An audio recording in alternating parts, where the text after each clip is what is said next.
Кобальттың қасынан шықтық. Енді көк кобальттың қасына бар. Кобальтты жертва бүгін бізге дегенсің бере алды. Расстояние где-то жарты метр, 1 метр. Айнамыз бірінші бұрышына жеткенде кобальттың тоқтаймыз. Рульді оңға бұрып аламыз до конца. Ашық жағына қарай. Сол жақ айнаны қарап отырып алдыға жүреміз. Мынау айнадан алдыға жүреміз. Ақыра. Ал кобальттың бұрышына біздің машинаның артқы бұрышы келген кезде тоқтаймыз. Көрінді ма кобальттың бұрышы? Жетіп қалдық. Енді эрге саламыз. Солға бұрып аламыз, кіретін жағымызға до конца. Рульді бұрамыз до конца. Тірелген кезде гурға нагрузка түспеу үшін сәл бүйтіп босатамыз. Айнаны қарап отырып жүре береміз, тормоз жібереміз. Арасында оң жақ айнаны қарап қоюды ұмытпаңыз. Екі айнаны кезек-кезек тормоз жіберіп кіріп жатыр да. Сол көк кобальтке параллель түзу қатар тұрған кезде тоқтап.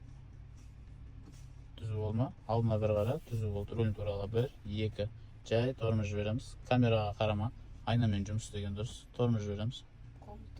Кобальттың артқы есігінің ручкасына келген кезде айнамыз. Сол кезде тоқтаймыз. Машинаның алды қатардан шығып қалмайды, арты задний соғылмайды ешқайда, и қасыңыздағы машинамен есік спокойно ашылады.